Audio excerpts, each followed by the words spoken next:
Merci Madame la maire.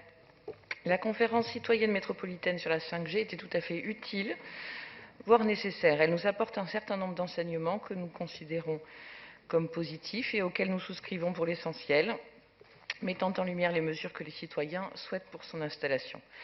C'est un bel exercice de démocratie participative. Pour le groupe MODEM, le principal enseignement à en tirer est le suivant. Les Parisiens ne refusent rien, ils veulent simplement être associés et informés.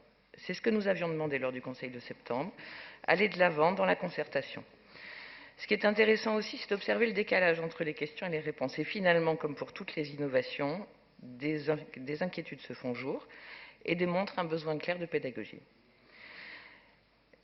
Cette consultation montre une nouvelle fois que les Parisiens sont pleins de bon sens. Que demandent-ils? Une information claire et non faussée, une utilisation raisonnée. Ils ne demandent finalement que d'avoir confiance, grâce à un travail en commun des collectivités, dans la transparence. Ce sujet concerne tout le monde. Il est un sujet pour aujourd'hui, tant les besoins augmentent. La 4G, on le sait, ne suffira plus très longtemps. Le confinement, la période sanitaire que nous connaissons actuellement ne font qu'augmenter les besoins. À défaut d'une mise en place rapide de la 5G, le réseau n'absorbera bientôt plus le trafic. Pour nous, ce n'est pas une technologie gadget, mais un enjeu de développement au service de la population. Pour demain, cela peut nous permettre de relancer une économie post-Covid, construire des villes intelligentes, gérer les flux de transport.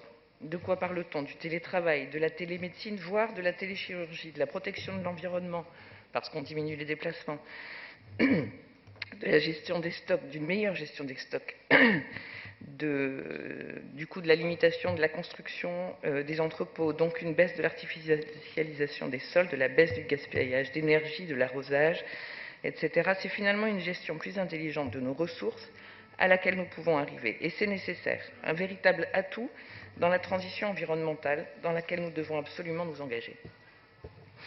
Par ailleurs, à terme, la 5G sera plus sobre énergétiquement, 8 à 10 fois moins d'énergie consommée, selon certaines expertises. Alors évidemment, tout n'est pas rose. Il y a la question du renouvellement du matériel informatique, de l'obsolescence de nos smartphones, les nouveaux data centers, gros consommateurs d'énergie. Ce ne sont pas des questions négligeables. Mais j'ai envie de croire que dans les mois qui viennent, dans les années qui viennent, de nouvelles innovations permettront de minorer ces inconvénients. Sur les questions de santé, au sujet de cette technologie, l'ANSES, qui travaille depuis près de 20 ans sur ces questions, ne conclut toujours pas des effets sanitaires notoires. Là-dessus, la France a l'un des meilleurs dispositifs de contrôle sur l'exposition aux ondes. Beaucoup de nos voisins européens avancent, y compris outre-Atlantique. Nous devons veiller à ne pas prendre trop de retard en la matière et aller vraiment de l'avant sans délai.